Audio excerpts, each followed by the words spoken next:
नमस्कार, उत्तराखंड की खबरों में आपका स्वागत है। मैं हूं आपके साथ शैलजा त्यागी। तो जीएसटी को लेकर प्रधानमंत्री नरेंद्र मोदी के उद्घोषण पर टिप्पणी देते हुए मुख्यमंत्री पुष्कर सिंह धामी ने कहा कि उत्तराखंड की देवतुल्य जनता की ओर से पीएम मोदी का आभार व्यक्त करते हैं। जो उन्होंने 15 अगस्त लाल किले से घोषणा की थी उसे पूरा किया। उन्होंने कहा कि 5% और 18% के 2 स्लैब के साथ उच्च वर्ग, मध्यम वर्ग, सभी वर्गों को इसका लाभ मिलेगा। साथ ही उन्होंने कहा कि पीएम मोदी के स्वदेशों के आह्वान को उत्तराखंड में आगे बढ़ाएंगे। आगे उन्होंने कहा कि इस फैसले के बाद से 2 लाख करोड़ की जीएसटी में बढ़ावा होगा और उत्तराखंड में भी इसका लाभ मिलेगा।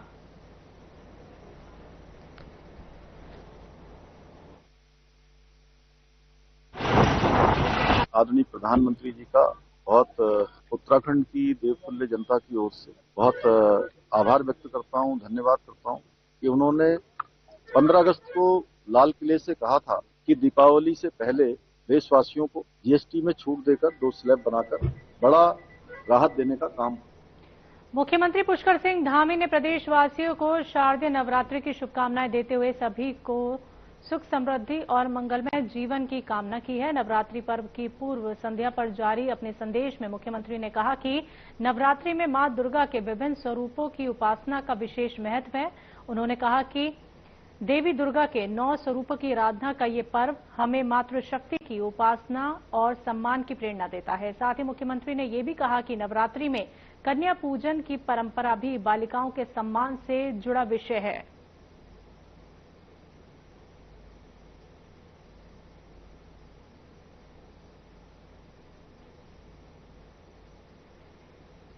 मुख्यमंत्री पुष्कर सिंह धामी ने रविवार को वर्चुअल माध्यम से प्रदेश के मंत्रीगणों, विधायकगणों और अन्य जनप्रतिनिधियों से संवाद किया, जहां इस दौरान उन्होंने जीएसटी की नई दरों के ऐतिहासिक निर्णय के लिए प्रधानमंत्री नरेंद्र मोदी और केंद्रीय वित्त मंत्री निर्मला सीतारमण का आभार व्यक्त किया। तो इस दौरान मुख्यमंत्री ने कहा कि नई दरों का लाभ आम जनता और व्यापारिक समुदाय तक तीव्रता से पहुंचे, तो इसके लिए प्रदेश में व्यापक जन जागरूकता अभियान चलाया जाएगा।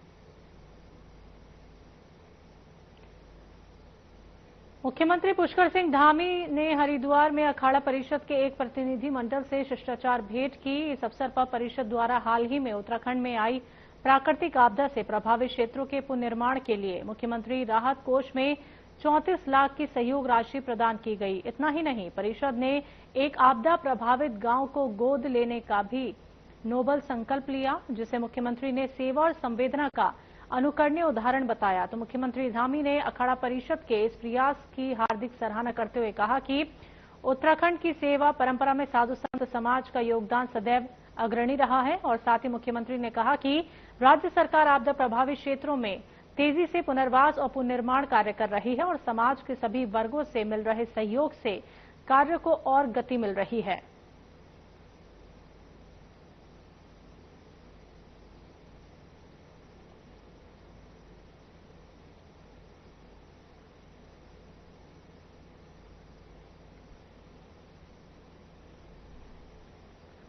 असम के मुख्यमंत्री हेमंत बिस्व शर्मा ने बीते रोज पितृ अमावस्या के अवसर पर हरिद्वार स्थित प्रसिद्ध नारायणी शिला मंदिर में पहुंचकर पूजा अर्चना की। सीएम हर वर्ष इस खास दिन पर हरिद्वार आकर भगवान नारायण की पूजा करते हैं। इस बार भी उन्होंने पितृ अमावस्या के पावन पर्व पर मंदिर में पूजा करने का विशेष संकल्प लिया। तो वैदिक मंत्रोच्चारण के बीच मंदिर के पुजारियों ने सीएम बिस्व शर्मा के लिए विशेष पूजा अर्चना करवाई। सीएम ने कहा कि पितृ अमावस्या के इस पर्व पर मैं हर वर्ष हरिद्वार आने की कोशिश करता हूं और इस बार भी मुझे यहां आने का सौभाग्य प्राप्त हुआ।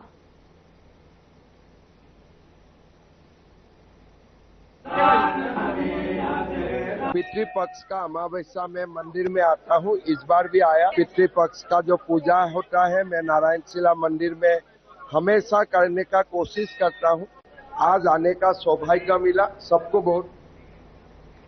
जीएसटी की नई दरों को कैबिनेट मंत्री रेखा आर्य ने वर्ग की माफ कीजिएगा, रेखा आर्य ने ये बात कही है कि शक्ति बढ़ाने वाला कदम है ये। कैबिनेट मंत्री रेखा आर्य ने कहा कि केंद्र सरकार द्वारा जीएसटी के स्लैब में किए गए बदलाव से मध्य और गरीब वर्ग को सबसे अधिक फायदा मिलेगा और उनके लिए महंगाई कम होगी और इससे उनकी क्रय शक्ति में इजाफा होगा। कैबिनेट मंत्री रेखा आर्य ने यह भी कहा कि रसोई और घर का खर्च कम होने से महिलाओं के हाथ में ज्यादा पैसा बचेगा। साथ ही उन्होंने कहा कि जीएसटी के स्लैब में बदलाव होने से देश के लोग स्वदेशी अपनाने की तरफ भी आकर्षित होंगे, जिससे देश की अर्थव्यवस्था के दीर्घकालीन लक्ष्यों की प्राप्ति में मदद मिलेगी।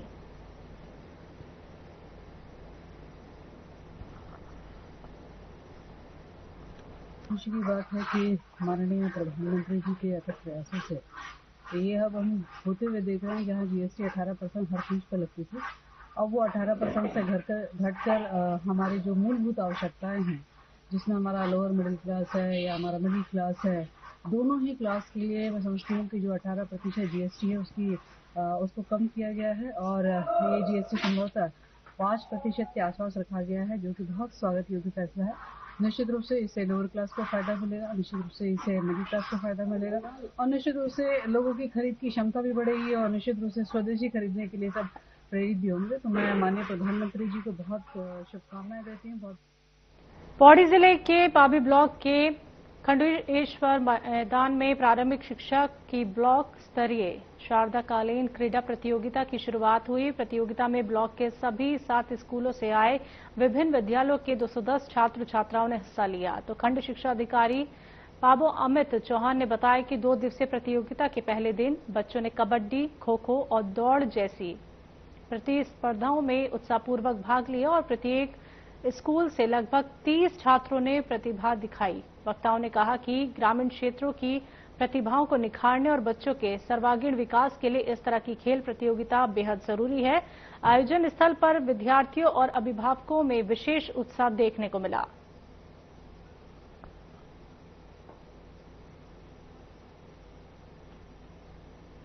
विद्यालय का नाम राजकीय कन्या पूर्व माध्यमिक विद्यालय सौर्यखोली है और मुझे यहाँ खेल में आकर बहुत अच्छा लग रहा है। अभी हमारा कबड्डी नहीं हुआ, जो कबड्डी की मैट आ रखी हैं और शूज भी आ रखे हैं, तो वो बहुत अच्छी सुविधा है हमारे लिए और मुझे लगता है कि 15,000 बहुत कम है और हमारे ब्लॉक में पूरे 300 से ज्यादा बच्चे हैं, तो उनके लिए अधिक से अधिक धनराशि भेजने का प्रयास करें। मुझे यहाँ पे बहुत अच्छा लगा। 600 मीटर में मैं फर्स्ट आई थी। दीपक मुरकोड़ी है, यहाँ पे मैट बिछी हुई है, बिछा रखी है और यहाँ पे आजकल बहुत अच्छा लग रहा है। मुझे बढ़ाया जाए दौड़ में। मेरे स्कूल का नाम Bhagwat Montessori junior high school है और सर ये मेरी कबड्डी टीम है। सर पहले हम मिट्टी में खेलते थे और सर अब हमारे लिए मैट लगाई गई है। सर हमें अच्छा लग रहा है खेल के। सर वो खाना टीचर्स की तरफ से दिया जाता है। डॉक्टर धन सिंह रावत जी है और सर हमारा निवेदन है उनसे कि वो हमारी राशि को बढ़ाए। कबड्डी खो खो है मेरा। इसका श्रेय सब हमारे खंड शिक्षा अधिकारी महोदय को जाता है और सभी शिक्षक शिक्षिकाओं ने पूरा सहयोग इसमें दिया है। पूरे मनोयोग से सुबह से 7 बजे से हम सब लोग यहाँ पर आ गए थे और जिस तरह से हमारे सर ने हमें निर्देश दिए हैं उसी तरह से हमने सारा यहाँ पर काम किया और हमें जो भी हमें मतलब नियुक्त हुए हैं, इसी कारण हम नियुक्त हुए हैं। तो हम सोचते हैं हम पूरे परिश्रम के साथ बच्चों के हित में कार्य करते रहे। शिक्षक शिक्षिकाओं का जो बच्चे नौनिहाल हमारे जो बहुत दूर दूर से आए हुए हैं और इनमें क्या है प्रतिस्पर्धा की भावना, सहभागिता की भावना और कहीं ना कहीं सहयोग के रूप में ये अपने को आगे बढ़ाने के लिए एक भावी जो हमारे देश के कर्णधार हैं, इनको यही एक मैदान मिलता है जिससे ये अपने आगे जिंदगी में आगे बढ़ सके। खंड शिक्षा अधिकारी के सानिध्य में हमें बहुत अच्छा लगा और सारी शिक्षिकाओं ने, शिक्षकों ने और जितनी भी यहाँ पे क्षेत्रीय जनता है, सब ने बड़े उत्साह के साथ में इस कार्यक्रम का संचालन शुरुआत करा। इन बच्चों में एक जोश फूका है और इस जोश के कारण ही इन बच्चों के चेहरे पे साफ दिखाई देता है कि इनके अंदर कितना जोश है और इस खेल प्रतियोगिता का बहुत ही अच्छा यहाँ पे देखने को मिल रहा है और ये सब हम सबके सहयोग से ही पूरा हुआ है। साथ में आए हुए हमारे मनोज रावत जी क्षेत्र पंचायत सदस्य चिपलघाट से आए हैं और हमारे खंडोली सीट से हमारे मन्ना भाई जी आ रखे हैं और करमवीर जी ने भरत सिंह रावत जी थे। मैं सभी लोगों का भी तहे दिल से धन्यवाद करता हूं और हमारे विकास खंड पाबो के लिए ये कि बहुत ही उत्साह का माहौल आज जो यहाँ पे दिख रहा है उसके लिए हम सब लोग बधाई के पात्र हैं और मैं गुरुजनों को और बच्चों को बोला है कि भाई आपका जो साल भर में जो भी यहाँ पे कार्यक्रम होंगे, स्कूलों के जो भी खेल प्रोग्राम होंगे, उसमें हमारे से जो बनेगा हम उसके लिए तत्पर तैयार रहेंगे। प्रारंभिक शिक्षा की जो है ब्लॉक स्तरीय प्रतियोगिता यहाँ आयोजित की जा रही है खुडेश्वर महादेव मैदान में। यहाँ पे इसमें जो है पाबू ब्लॉक के 7 संकुल प्रतिभाग कर रहे हैं। 7 संकुल से तात्पर्य कि पहले ये स्कूल लेवल की प्रतियोगिता होती है, फिर संकुल लेवल की प्रतियोगिता होती है, वहाँ से जो बच्चे क्वालिफाई करके आते हैं फर्स्ट सेकंड नंबर पे, वो ब्लॉक स्तर की प्रतियोगिताओं में प्रतिभाग करते हैं। और जो दूसरा जानकारी थी आपकी कि धनराशि आती है, इसमें देखिए 3 स्तर पर धनराशि हमको प्राप्त होती है। कक्षा 1 से 5 का जो हमारा विद्यालय वहाँ 5,000 रुपये समग्र शिक्षा से प्राप्त होती है हमको धनराशि। इसी प्रकार जो 6 से 8 के स्कूल है वहाँ 10,000 रुपये धनराशि हमको वर्ष में एक बार प्राप्त होती है। जो खेल होते हैं इसमें संकुल स्तर पर जब खेल आयोजन होता है तो वहाँ 3,000 रुपये अभी राज्य सरकार के द्वारा निर्धारित की गई है। और इसी प्रकार जो भी ब्लॉक लेवल पे है तो ये 15,000 रुपये एक समुचित धनराशि अभी स्वीकृत हुई है। तो इस तरह से स्कूल पे भी धनराशि होती है और संकुल पे भी धनराशि आती है और ब्लॉक पे भी धनराशि हमको प्राप्त होती है। उसी सीमित संसाधन में हम लोग ये खेल कराते हैं। यहाँ पे जो शीतकालीन शरतकालीन क्रीड़ा प्रतियोगिता हो रही है, वाकई मेरे जो जनपद पौड़ी में है 15 ब्लॉकों में, यहाँ जो विकास खंड पाबो की मिनी क्रीड़ा प्रतियोगिता मैंने देखी है, बहुत ही उत्कृष्ट किस्म की है। यहाँ पे हमारे शिक्षकों ने, यहाँ पे जो खंड शिक्षा अधिकारी हैं, उन्होंने एक समन्वय भाव से कार्य करते हुए और बहुत ही अच्छी कम बजट में जो सुविधाएं हो सकती हैं, बेहतर से बेहतर हो सकती है, वो करने का यहाँ पे प्रयास किया है। उसके लिए हमारे पूरे पावर ब्लॉक के शिक्षक और हमारे खंड शिक्षा अधिकारी बधाई के पात्र हैं। और इन्होंने जो कम समय में और बहुत ही कम बजट में करके दिखाया है वो काबिले तारीफ है। यहाँ पे जो प्रतियोगिताएं हो रही हैं काबिले तारीफ हैं और यहाँ का जो पूरा शिक्षक और हमारे अधिकारी का परिवार है, उन्होंने बहुत बेहतर काम किया है, उसके लिए सभी बधाई। उत्तराखंड पुलिस ने नकल विरोधी कानून के तहत एक बड़े घोटाले का भांडाफोड़ करते हुए हाकम सिंह और उसके साथी पंकज गौड़ को गिरफ्तार किया है। पुलिस के अनुसार गिरफ्तार किए गए आरोपियों पर छात्रों को धोखा देकर उन्हें परीक्षा में पास कराने का वादा कर रकम वसूलने का आरोप है, जिस पर और जानकारी देते हुए पुलिस ने बताया कि आरोपियों ने UKSSSC की परीक्षाओं में पास करवा देने के बहाने अभ्यर्थियों से 12 से 15 लाख रुपए तक की रकम की मांग की थी।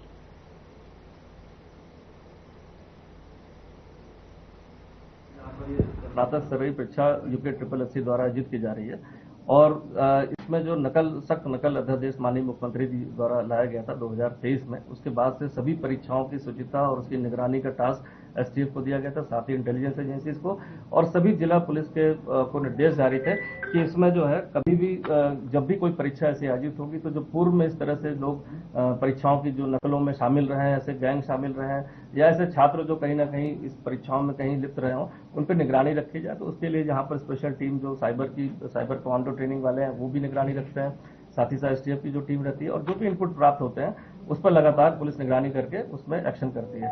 अभी तक जो भी सूचना आई थी उसको सभी को हम वेरीफाई भी करते हैं। इसी तरह की एक सूचना 2 दिन पूर्व जो है प्राप्त हुई थी, जिस सूचना पर यह बात बताई गई थी कि कुछ छात्रों में जो है 12 से 15 लाख रुपए लेकर परीक्षा में पास कराने की बात चल रही है। इसके आधार पर एक संयुक्त टीम देहरादून पुलिस और STF की बनाई गई थी। इसके बाद जो है कुछ छात्रों से इसमें जो नंबर आए थे STF के पास, उनसे वेरिफिकेशन किया गया और उस वेरिफिकेशन के आधार पर छात्रों से पूछताछ की गई तो एक संदिग्ध नाम बताया गया कि उनका कोई जानने वाला है, इस तरह की बातें करता है कि जो 12 से 15 लाख देंगे तो हम इस परीक्षा में आपको पास करा सकते हैं। इसके बाद की जानकारी में जो टीमें लगी तो उसमें जो हाकम सिंह का नाम आया, इसमें जो लड़का था पहले पंकज गौड़ से पूछताछ हुई। उसने बताया कि वो हाकम सिंह के पुराना जानने वाला है और इस कारण से उनसे बात करी थी।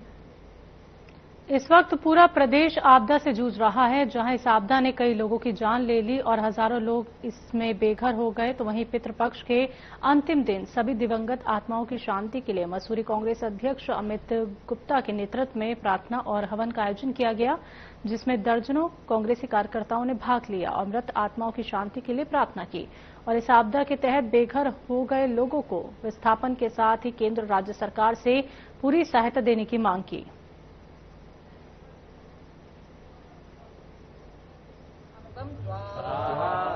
भीषण आपदा से गुजर रहा है और कितने ही लोग उसमें मृत हुए हैं, कईयों की तो लाशें भी अभी तक नहीं मिल पाई है। पितृपक्ष चल रहा है और पितृपक्ष का ये अंतिम दिन है। आज हमने समस्त जितने भी इस आपदा में जो लोग मृत हुए हैं उनकी आत्मा की शांति की प्रार्थना के लिए यहाँ पर हवन किया और हम पूरे प्रदेश और देश मतलब ऊपर वाले से भी यही कामना करते हैं कि भाई अब इस प्रकृति की का कहर रोक दो और इस भीषण आपदा से जितने भी परिवार हताहत हुए हैं उनके साथ कांग्रेस परिवार तन मन धन से खड़ा है, आखिरी आदमी तक पहुंचने की कोशिश कर रहा है, उनकी मदद करने की कोशिश कर रहा है। प्रशासन और सत्ता का काम है कार्य करना और हमारा काम है उन्हें चेताना कि ये पर्यटन नगरी है मसूरी। पर्यटक जब तक यहाँ पे नहीं आएगा तो जिस तरह कोरोना काल को हमने बहुत बुरी तरह झेला है, अगर जल्दी से सड़कें और यहाँ के यातायात और यहाँ के हालात नहीं सुधरे तो पर्यटक यहाँ पर नहीं आएंगे। उत्तराखंड की खबरों में वक्त एक छोटे से ब्रेक का, जल्द वापस लौटेंगे।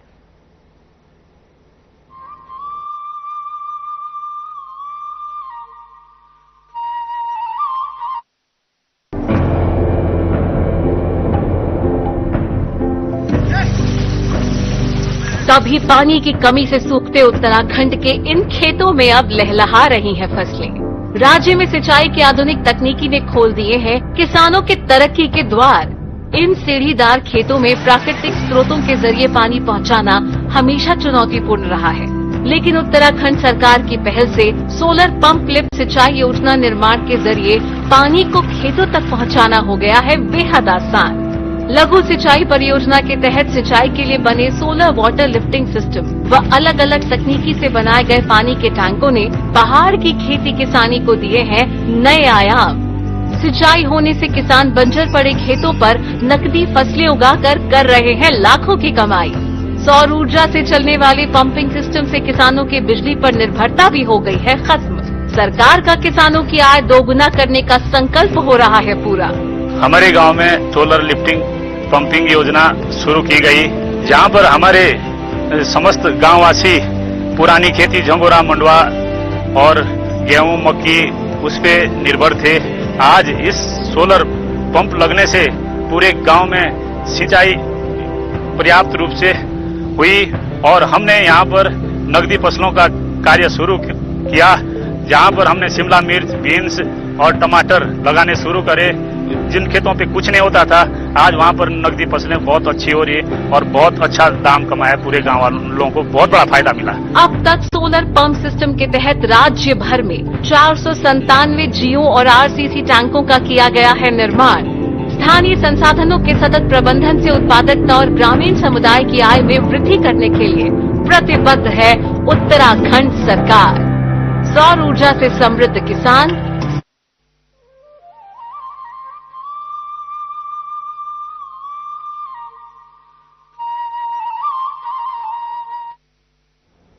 उत्तराखंड की खबरों में एक बार फिर से आप सभी का स्वागत है। बात करते हैं अगली खबर की। उत्तराखंड में जल्द ही मतदाता सूची का एसआईआर शुरू होने वाला है, जिसके तहत साल 2025 की मतदाता सूची का मिलान साल 2003 की वोटर लिस्ट से किया जाएगा। तो वहीं इस मामले को लेकर कांग्रेस सवाल खड़े कर रही है, जिस पर कांग्रेस के प्रदेश प्रवक्ता डॉक्टर प्रतिमा सिंह का कहना है कि पॉलिटिकल पार्टियों के प्रतिनिधियों को निर्वाचन आयोग बुलाया गया था।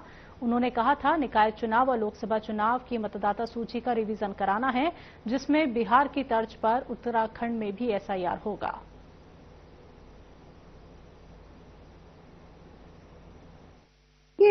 जिस तरीके से कल पॉलिटिकल पार्टीज के रिप्रेजेंटेटिव के साथ बैठक भी थी, जो है अपर जो मुख्य चुनाव अधिकारी हैं उनके साथ, उन्होंने कहा कि 2003 का जो वोटर लिस्ट है उसके बाद 22 और जो है निगम और निकाय के लिए है उनका रिवीजन कराना है। तो इसके लिए बिहार की तर्ज पे उत्तराखंड में भी प्रपोज्ड है अभी एसआईआर। ऐसी कंफर्मेशन उन्होंने नहीं दी और उन्होंने बताया कि किस तरीके से जो रिवाइज होंगी 2003 की जो लिस्ट है उनके बेसिस पे लोगों को आगे नए जो वोटर लिस्ट है उनमें इनरोल किया जाएगा, क्या क्या डॉक्यूमेंट्स हैं। तो देखिए आप बिल्कुल, लेकिन एसआईआर का जो हाल बिहार में हुआ है वो उत्तराखंड में ना हो, इसके लिए चुनाव आयोग को अपनी कमर कसनी पड़ेगी। आपने देखा बिहार में किस तरीके से जो माइग्रेंट वर्कर्स थे उनको जो है वोटर लिस्ट से बाहर निकालने के लिए कितने पैतरे आजमाने पड़े इलेक्शन कमीशन को। आखिरकार सुप्रीम कोर्ट ने आपको आधार को जोड़ने की जो है आदेश देना। उधम सिंह नगर जिले के काशीपुर में रविवार की देर रात काशीपुर के मोहल्ला अलीखा में निकाले जा रहे एक जुलूस के दौरान अचानक स्थिति बिगड़ गई। पुलिस के समझाने पर उपद्रवी युवकों ने पुलिस के साथ ही अभद्रता शुरू कर दी और पुलिस की गाड़ी पर ही पत्थर मारकर गाड़ी का शीशा तोड़ दिया। सूचना मिलते ही मौके पर पहुंची पुलिस ने लाठी फटकाकर भीड़ को खदेड़ा। इसके बाद काशीपुर और आसपास के क्षेत्र के पुलिस बल को बुला लिया गया और वीडियो के आधार पर धरपकड़ शुरू कर दी गई है। नदीम अख्तर नामक व्यक्ति के द्वारा अपने कुछ साथियों के द्वारा किसी बाहरी प्रदेश में घटना के संदर्भ में युवाओं को गुमराह करके एक कार्यक्रम रखा गया था, जिसकी इसके द्वारा पुलिस को न सूचना दी गई, न किसी तरह की कोई अनुमति ली गई थी और यहाँ शांति व्यवस्था को प्रभावित करने का प्रयास किया गया। जनता के द्वारा जब इसकी सूचना मिली तो पुलिस बल तत्काल मौके पर पहुंचा। हम सभी लोग यहाँ मौके पर पहुंचे, स्थिति को नियंत्रण में लिया गया। अभी शांति व्यवस्था बनी हुई है। जो लोग भी इसके बहकाव में आकर के या स्वयं द्वारा इसके जो यहाँ शांति व्यवस्था को चुनौती देने का प्रयास किया गया, आइडेंटिफाई कर रहे हैं। कुछ लोगों के द्वारा यहाँ पे को आइडेंटिफाई किया गया, जिनके वहाँ हमारी टीमें दबिश दे रही हैं और लोगों को भी आइडेंटिफाई कर रहे हैं। जो लोग भी इस घटना में सम्मिलित होंगे, जिन्होंने कि यहाँ पे शांति व्यवस्था बिगाड़ने का प्रयास किया, अराजकता फैलाने का प्रयास किया, इनके विरुद्ध हमारे द्वारा मैदानी कार्रवाई अमल में लाई जाएगी। मैं आम लोगों से भी अपील करूंगा कि ये अराजक तत्व हैं जो अपने निहित स्वार्थों के उद्देश्य की पूर्ति के लिए इस कार्यक्रम को कर रहे हैं। मंगलौर में कांग्रेस प्रदेश अध्यक्ष करण मेहरा का पुतला दहन कर लोगों ने विरोध प्रदर्शन किया। प्रदर्शनकारियों का आरोप है कि करण मेहरा ने प्रदेश में बड़े पद पर तैनात एक दलित अधिकारी पर टिप्पणी की है, जिससे समाज की भावनाएं आहत हुई हैं। स्थानीय लोगों ने मंगलौर बस स्टैंड पर एक साथ जुटकर कांग्रेस प्रदेश अध्यक्ष के खिलाफ नारेबाजी की और पुतला दहन किया। आरोप लगाया गया कि कांग्रेस पार्टी लगातार दलित अधिकारियों का शोषण कर रही है। प्रदर्शनकारियों ने कहा कि अधिकारी वर्ग के खिलाफ की गई टिप्पणी किसी भी सूरत में बर्दाश्त नहीं की जाएगी। उन्होंने मांग की है कि कांग्रेस प्रदेश अध्यक्ष करण मेहरा अपनी टिप्पणी के लिए सार्वजनिक तौर पर माफी मांगे।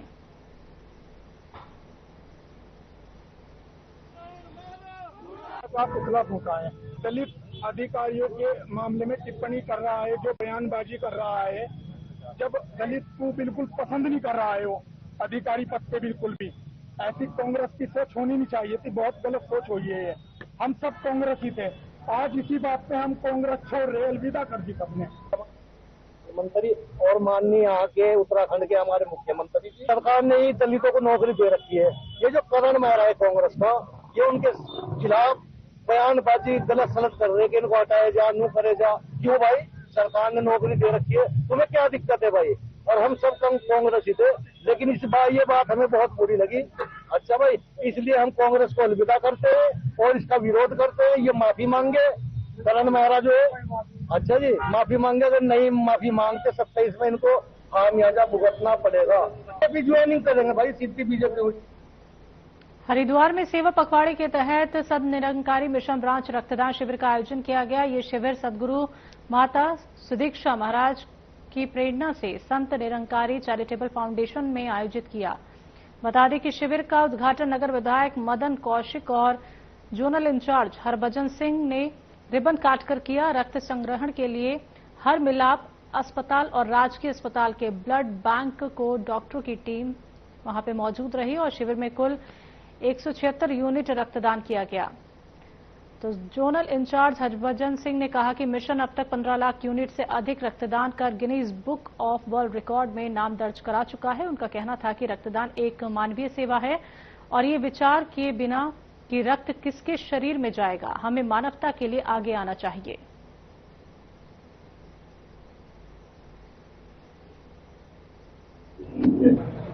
ये हमारे सदगुरु माता सुदीक्षा जी की सिखलाई है कि रक्त नालियों में नहीं नाड़ियों में रहना चाहिए और ब्लड डोनेट करके मुझे बहुत अच्छा लग रहा है। दूसरों को भी यही प्रेरित करते हुए रक्तदान करके दूसरों को जीवन दान। हमेशा ही मानवता के लिए कोई न कोई कार्य करता रहता है। आज भी संत निरंकारी मिशन की तरफ से ब्रांच हरिद्वार में रक्तदान शिविर लगा है।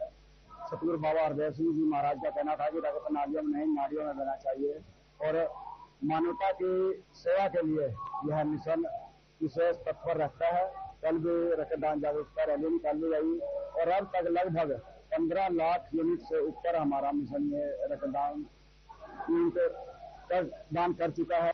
हमारा लक्ष्य तो 200 यूनिट भी क्रॉस है, परंतु जो ये रक्तदान देने वाले हैं हरिद्वार ब्लड बैंक से जो डॉक्टर आए हैं या फिर ब्लड बैंक की जो टीम आई है वो कह रहे हैं कि हम 60-70 यूनिट से ऊपर नहीं लेंगे। के द्वारा एक ब्लड डोनेशन कैंप का आयोजन किया गया। यह आयोजन प्रत्येक वर्ष ये लोग करते हैं यहाँ पर और मुझे प्रसन्नता भी है कि जो दुनिया का सबसे बड़ा रिकॉर्ड है वो इसी संस्था के नाम पर है, सबसे ज्यादा ब्लड डोनेट करने का। और मैं बधाई देना चाहता हूँ अपने उत्तराखंड के जो अपने भाई साहब हैं, मसूर रहते हैं, मैं वहाँ भी मेरा जाना हुआ है एक आधार कार्यक्रम में। और सौभाग्य मेरा ये भी है कि हर साल मुझे यहाँ आने का अवसर भी मिलता है। इतना बड़ा सामाजिक काम जब हम करते हैं तो पता नहीं कितने लोगों की जान इनके द्वारा बचाई जाती होगी, कब किस आवश्यकता रूप में पड़ती है। एक समय था जब कोरोना काल था, उस समय सरकार की ओर से हम लोगों ने आह्वान किया कि ब्लड की कमी हो गई है पूरे प्रदेश भर में और हमें ब्लड चाहिए। तो हरिद्वार में रक्तदान शिविर लगाया गया है, जिसमें बहने भाई, सेवा दल, साध संगत के सभी महात्मा, क्योंकि सदगुरु का ये कहना नर सेवा नारायण पूजा के अंतर्गत ये रक्तदान शिविर लगाया गया। और आज हरिद्वार और रुड़की की 2 टीमें ब्लड बैंक की आई हुई हैं जो रक्त ले रही हैं। आज हमारा जो टारगेट है वो 150 यूनिट का। उत्तराखंड की खबरों में अभी के लिए इतना ही। मुझे दीजिए इजाजत। नमस्कार।